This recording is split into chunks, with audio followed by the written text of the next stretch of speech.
What's up, everybody? My name is Josh LaFleur from Late Start Piano. Today I'm going to be giving you your first piano lesson. So this is dedicated towards somebody who has never touched the piano before. You don't know what the notes are, you don't know where to start, you're excited to start to play, but you don't know where. This video is going to help you kind of get situated, and this is basically going to be your first piano lesson. I'm going to try to keep this to about 15 minutes, so without further ado, we'll get right into it. Point number one is you need to learn how to sit properly. I think a lot of piano teachers, they make the mistake of jumping right into learning the names of the notes or talking about chords or talking about intervals, which is fine, which is all things that you need to know how to do. You need to learn those things as well. But the number one thing that I like to teach is posture, because if you learn the correct posture, you learn about how to sit down at the piano, you understand how things should feel when you're sitting down at the piano.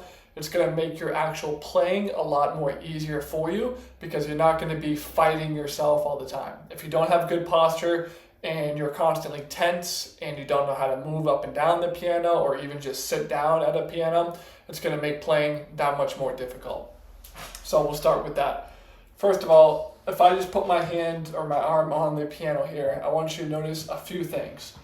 First of all, it's pretty much a 90-degree angle. So it's pretty much a 90-degree angle from this elbow kind of bend onto the piano and upright.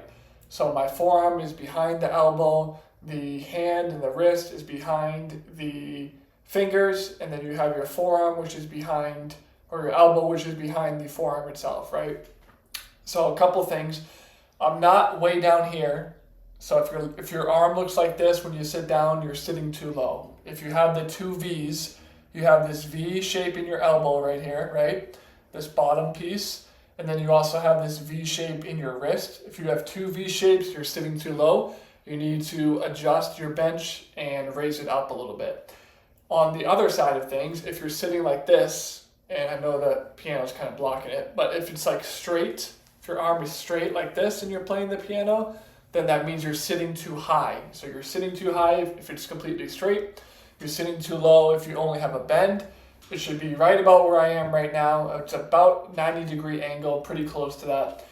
And you can make some minor adjustments depending on what feels comfortable for you and how you think that you will be able to play easier is fine. But in general, you should have this 90-degree angle. Another thing. Notice the way I'm sitting. I'm not sitting way back here trying to play. I'm not sitting way like this, way bent over trying to play. I'm also not even sitting military style, perfectly straight up, right? I'm actually kind of leaning forward a little bit. So this is me sitting perfectly straight. What I like to do is I like to lean over 10 degrees, 15 degrees, whatever that is. And this is kind of my sweet spot. For you, I would suggest the same thing. You don't want to be way too far back. You don't want to be too close. You don't want to be straight up.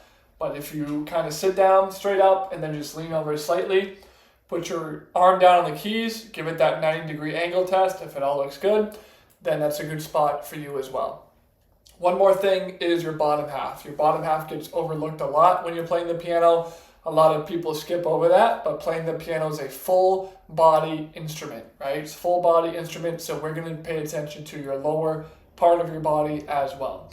For that, notice how if I just lift up my leg, I'm getting by the end of the piano bench here. I'm getting by that, or the piano board itself.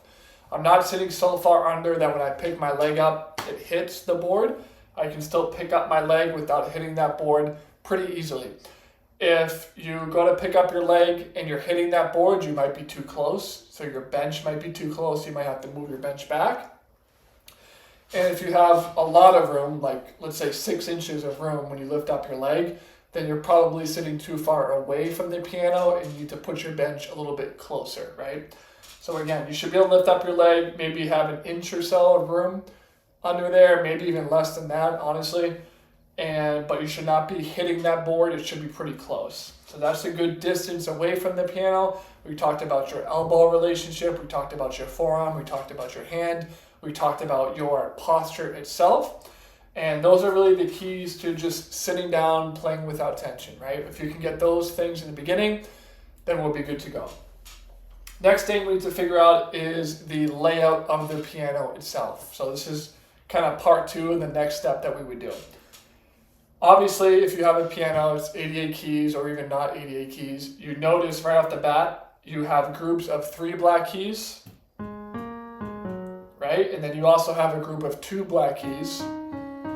And then it repeats, 3 black, 2 black, 3, and so on up and down the piano, right? So when you're first learning how to play, it might be kind of overwhelming just at the sheer number of notes. I mean, there's 88 keys on a full-size piano.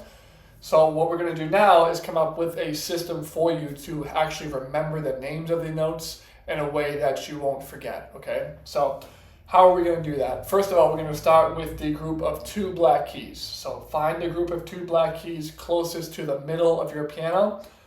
So this would be my 2 black keys that are closest to the middle, and then we're going to play that first white note within that group of 2 black keys. So that would be this note. And the first white note within the group of 2 black keys is a C note. So you can notice on that MIDI it says C up in the top. That's a C.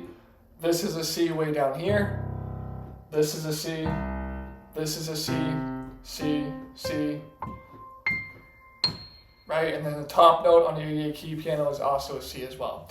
But all of those are C's. That's the good thing about piano is that a C looks the exact same no matter where you're playing it. Guitar is a little bit different. It might look like a certain note, but it might not be in the same spot every single time. That's a good thing about piano. So the C closest to the middle of the piano is called middle C. It's the first note that everybody learns. It's a good reference note to start from. You just find the 2 group of black keys, play that first white note, that's your middle C. If you have to, worst case scenario, you can always go back to middle C and figure out all the other notes from there. So we'll start with that. The next white key in the group of 2 black keys is a D. D is in delta, right? And you can see that there. Which makes sense because if this is a C, the next note up is going to be D. Then the next note up from D is going to be E. So we'll just take that group for now. We have C, D, and E. How you can remember this and what worked for me when I was kind of coming up on my piano ability is you would start with C and you would kind of think of these 2 black notes as like ears. Ears of some kind of animal, some kind of pet, right? And these are the ears of the animal. So you have C, so like as in cat, you got find your cat ears, right? First note is a cat or a C. Then you find the next group of 2 black keys, and then the middle white key is D. That's like a dog, so now you got your cat ears, right? And you got your dog ears. Then you have an E. So that could be whatever animal else you want, maybe an eagle, right? Whatever else starts with an E, it doesn't matter, because if you know that this is C, you know this is D, you know that for sure this is an E. And you can also think of, again, the animals within that group of 2 black keys. So again, we can go way up here. Let's say we don't really know what this note is, this middle note, but we know that we have our 2 ears here. We know that this is a C. We know that the middle note is a D.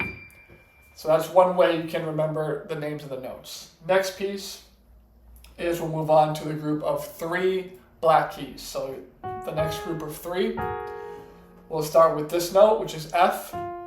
This is a G, A, B, and then we're back at C, right? And how can we remember this? What's kind of the image that we want to use? Well, the image I like to use is a big house. So you think of a big house and we have 3 groups of black keys, right? 3 black keys because it's bigger, it's thicker than the group of 2 black keys. So we have that big house. This, we have our front door. That's our F, that's the front door of the house. Then we're on the ground floor, which is our G. Then we go up to the attic, that's our A. And then we go out the house through the back door, which is our B. And then we're right back to C. So we have the front door, ground level, attic, and back door.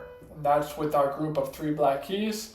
So now we know the names of all the white notes, all 88 white notes on the piano. So congratulations on that. You can pick up any random note Let's say we go up here, we know that's a G because we're in that grouping of 3 black keys. That's the big thick house.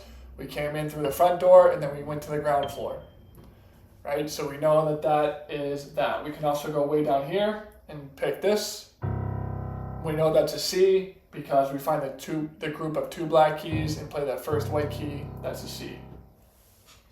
Now for the black notes, we have to learn a little bit of music theory, but don't be too concerned. It's very simple.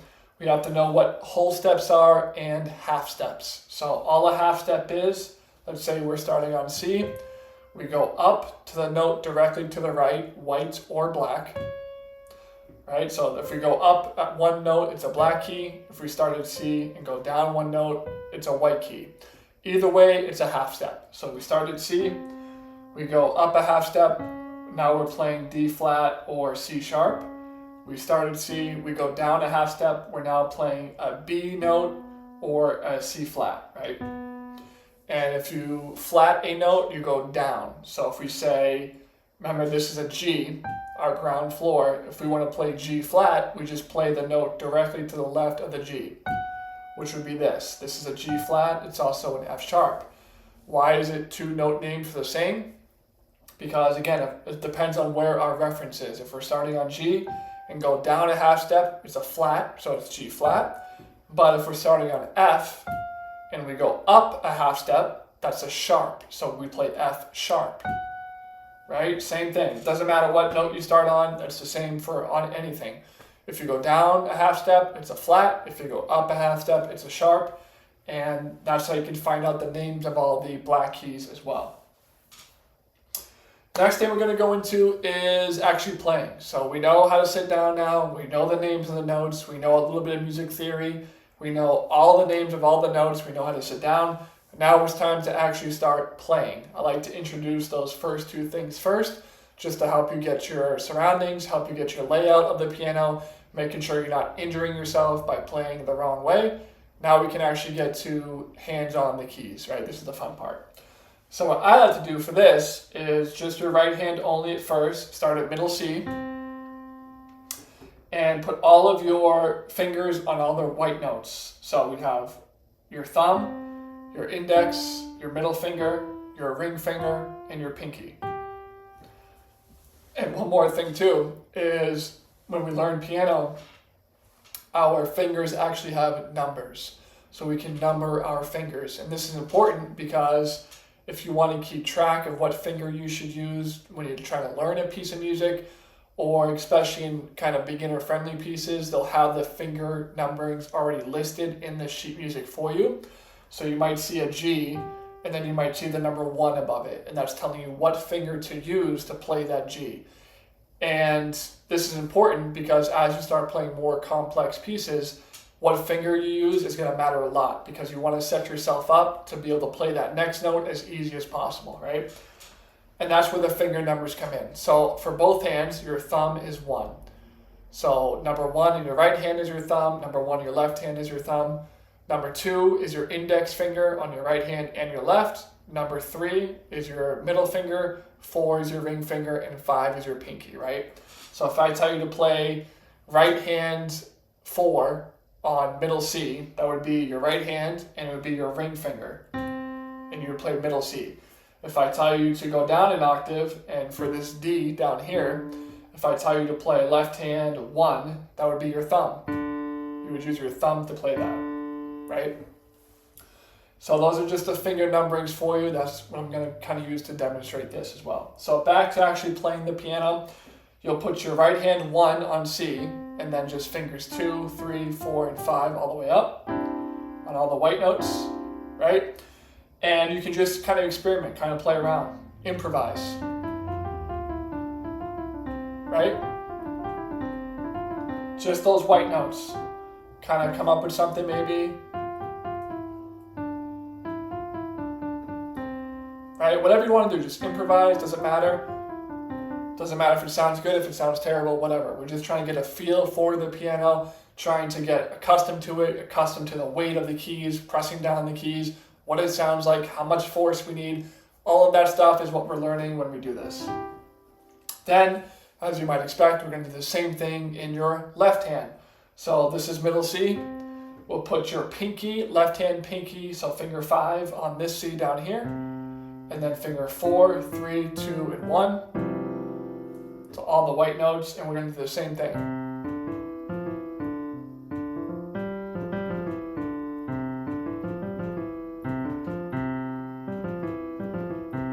Right, just kind of improvising, playing around. Once you feel good with that, we're going to go into chords, okay? So we're going to learn a little bit about chords. And how we can learn that is, again, through the half steps and whole steps, okay? So if we find, we'll just talk about major chords and minor chords. I have a whole separate YouTube video about this explaining how to find any major chord, any minor chord, any augmented chord, and any diminished chord. I've already made that video, so this, I'll just touch on the major chords and the minor chords.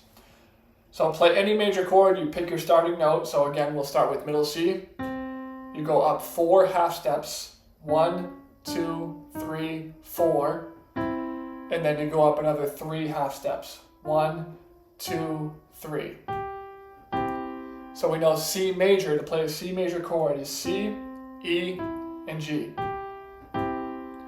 And that's the formula for any major chord, 4 and 3.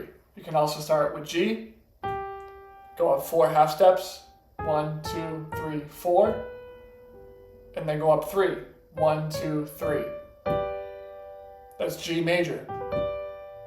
And again, you can do, even on black notes, you want to start on a black note. Let's say we want to play F sharp major. F sharp major sounds like this big, intimidating chord, right? We don't know how to find that. We don't really know what that means. Well, I'm going to break it down for you right now. First of all, you can find your middle C if you don't even know where F is yet. And you can go D, E, and F. You can also just remember the 3 black keys, the big house. First white key in that is your front door. That's your F. So start on F. Then we go up a half step. We know that's F sharp. Now from F sharp, we're going to count 4 half steps. 1, 2, 3, 4. Then we're going to count 3 more. 1, 2, 3. F sharp major would be F sharp, A sharp, and C sharp. Right? Very simple. For the minor chords, all we do is reverse it. So we can start again back on middle C. We'll go up 3 half steps, 1, 2, 3, and then we'll go up another 4. 1, 2, 3, 4. So C minor would be C, E flat, and G. Right? If we want to play A minor, we'll start on A. We'll go up 3 half steps, 1, 2, 3, and then we'll go up 4. 1, 2, 3, 4. That's your A minor chord, right? So it'd be A, C, and E. So now you can find any major chord and you can find any minor chord. Now, what we want to do is improvise with chords. So on the left hand, again, this is middle C. Go down an octave, put your left hand 5 on C down here, then your finger 3 on here, and then finger 1, your thumb, right there. So we're playing C major. Now you can improvise. This is middle C. We'll go up 1 octave just to give ourselves a little room.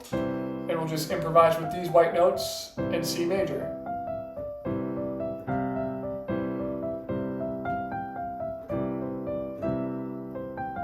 Right, you can even throw in a couple black keys if you want. And we're literally just playing random things. It doesn't matter if it sounds good. If you think it sounds like shit, it doesn't matter because we're just trying to learn. We're trying to actually get hands-on and experiment with the piano. Then, of course, you can kind of, if you're feeling up for it, you can switch chords. So you can play, improvise in the left hand. Then if you know we want to play A minor, back to C, maybe F major, D minor, and C. Right? Now you're starting to improvise with chords in the left hand and your melody in the right hand. Of course, you can do the opposite. You can play chords in the right hand, melody in the left hand.